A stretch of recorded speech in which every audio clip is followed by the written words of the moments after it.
Guys, welcome back to nursing basic education. Guys, आज का हमारा टॉपिक है IUGR यानी इंट्रा यूट्राइन ग्रोथ रिटार्डेशंस या रिस्ट्रिक्शंस। ये जो टॉपिक है ओबीजी का टॉपिक है और ओबीजी बीएससी नर्सिंग फोर्थ ईयर का सब्जेक्ट है। सबसे पहले हम लोग जानेंगे डेफिनेशन कि IUGR क्या होता है। तो डेफिनेशन है कि IUGR जो होता है a condition in which a baby यानी foetus doesn't grow to normal weight during pregnancy.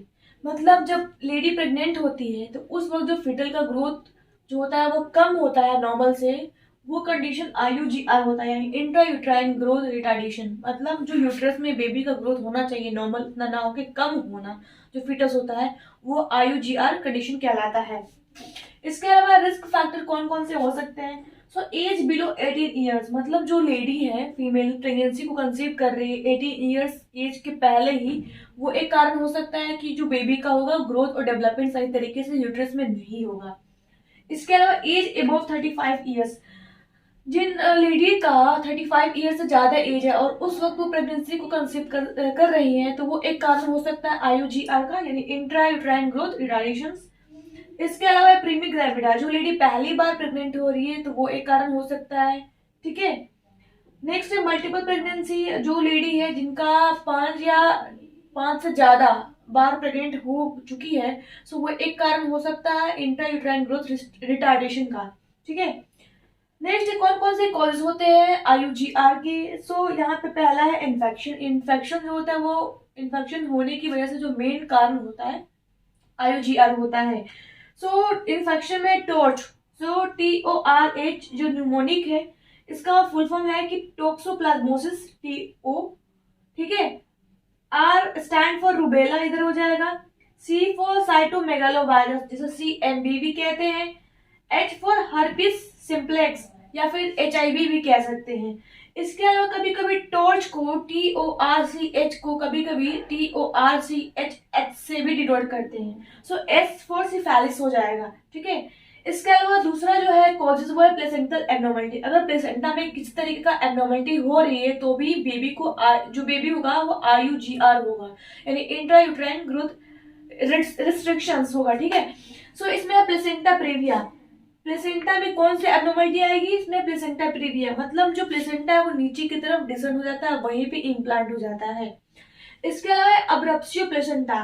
Placenta यहाँ पे होगा, जो प्लेसेंटा है उसका सेपरेशन पहले ही हो जाना, मतलब प्लेसेंटा सेपरेट कब होता है, डिलीवरी के बाद बेबी के साथ ही वो निकलता है।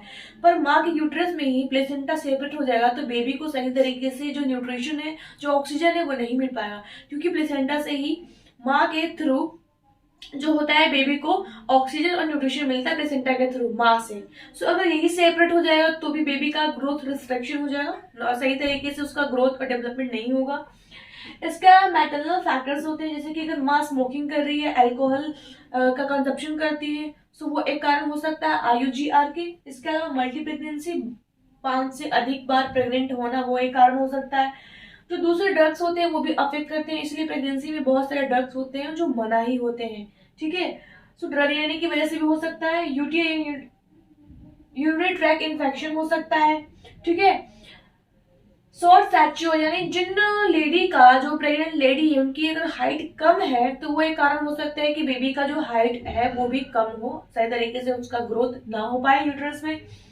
इसके अलावा है लो प्री प्रेग्नेंट वेट, अगर जो महिला है वो प्रेगनेंसी को कंसीव कर रही है और उसका बॉडी वेट जो है पहले से कम है तो वो एक कारण हो सकता है कि बेबी की जो वेट है वो भी कम हो। ठीक है, नेक्स्ट है मेडिकल डिजीज। तो मेडिकल डिजीज भी हो सकता है एक कारण, जिसमें हाइपरटेंशन आता है, डायबिटीज। अक्सर प्रेगनेंसी के दौरान हाइपरटेंशन यानी जो एक्लैम्सिया होता है वो देखने को मिलता है, एक्लैम्सिया प्री एक्लैम्सिया देखने को मिलता है जिसमें ब्लड प्रेशर हाई हो जाता है। इसके अलावा जेस्टेशनल डायबिटीज देखने को मिलता है, मतलब प्रेगनेंसी के दौरान ही माँ को डायबिटीज हो जाती है, सो वो एक कारण हो सकता है। पुअर डाइट, अगर माँ जो है सही तरीके से डाइट नहीं ले रही है, क्योंकि प्रेगनेंसी के दौरान जितने भी डाइट है सारे एक्स्ट्रा कैलोरी की जरूरत पड़ती है। ठीक है, तो डाइट कहीं ना कहीं अफेक्ट करता है।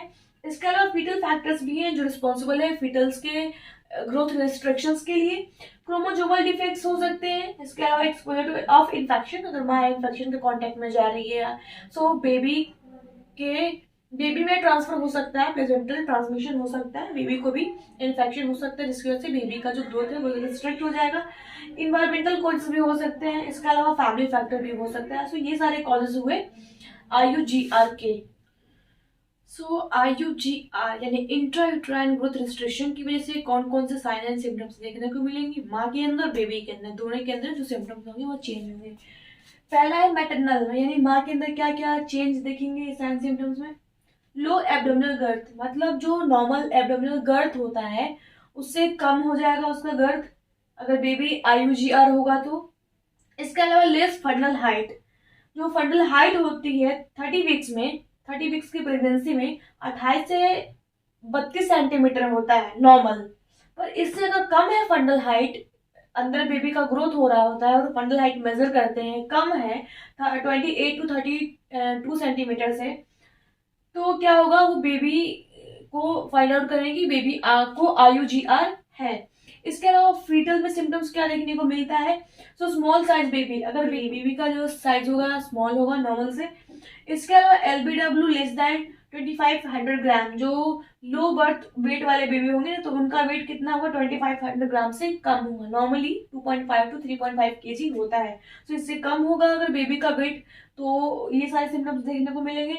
माल नरिश्ड होगा बेबी, ठीक है। इसके अलावा बेबी थिन होगा, पतला होगा, पेल मतलब उसकी स्किन की कलर थोड़ी सी येलोइश कलर की होगी, लूज स्किन होगा और ड्राई स्किन होगा बेबी का, ठीक है। इसके अलावा umbilical code is thin, baby के अंदर ही जो अम्लाइकल कोड है वो पूरी पतली रहेगी। इसके अलावा IUGR की कंडीशन में डायग्नोस्टिक इवैल्यूएशन में क्या करेंगे, सबसे पहले पेशेंट की हिस्ट्री कलेक्ट करते हैं। सो हिस्ट्री कलेक्ट करते हैं, previous history past history check करते हैं, और बहुत ही इंपॉर्टेंट हिस्ट्री जो होता है वो होता है गायनेकॉइड हिस्ट्री लेते हैं, ठीक है। इसके अलावा चेक करते हैं कि माँ जो है कितनी बार प्रेग्नेंट हुई है, मल्टीपैरिटी है कि नहीं है, ठीक है। इसके अलावा फिजिकल एग्जामिनेशन करते हैं, पूरा हेड टू टो उस जो लेडी है उसकी पूरी एग्जामिनेशन करेंगे प्रेग्नेंट लेडी की। फंडल हाइट जो होता है सबसे सिंपलेस्ट तरीका होता है चेक करने के लिए कि बेबी है जो वो IUGR से ग्रसित तो नहीं है, तो सिंपलेस्ट मेथड होता है, ठीक है, जिसमें यूट्रस की साइज को मेजर करते हैं, फंडल हाइट जो होती है। वेट चेकअप करते हैं, अगर माँ की वेट कम है तो ऑब्वियसली बात है कि बेबी का भी वेट कम होगा। USG करते हैं, अल्ट्रासोनोग्राफी जो होता है बेबी की ग्रोथ कितनी हुई है उस चीज को चेक करने के लिए। डॉपलर असेसमेंट करते हैं, डॉपलर में डायमीटर चेक करते हैं, बेबी का हार्ट साउंड स्पेशली चेक करते हैं, बोन या ब्लड फ्लो सही तरीके से हो रहा है कि नहीं हो रहा है। तो ये सारे डायग्नोस्टिक इवैल्यूएशन करते हैं IUGR की कंडीशन में। अब हम जानेंगे कि जो बेबी है IUGR की कंडीशन में उसे कैसे मैनेज करेंगे।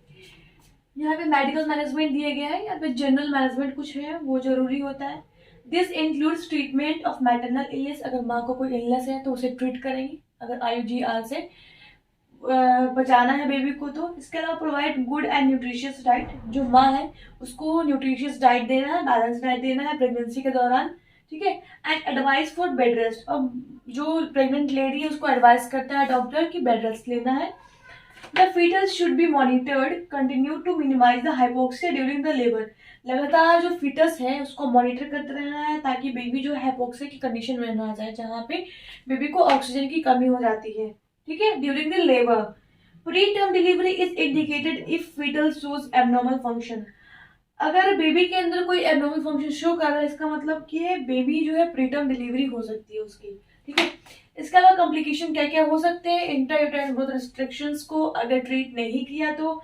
डिफिकल्टी ड्यूरिंग वजाइनल डिलीवरी, अगर माँ से डिलीवरी हो रही है वजाइना से बेबी की, सो डिफिकल्टी होगा उस वक्त। इसके अलावा लो अबगार स्कोर, बेबी जब डिलीवर होगा तो उसकी जो अबगार स्कोर होगा कम होगा।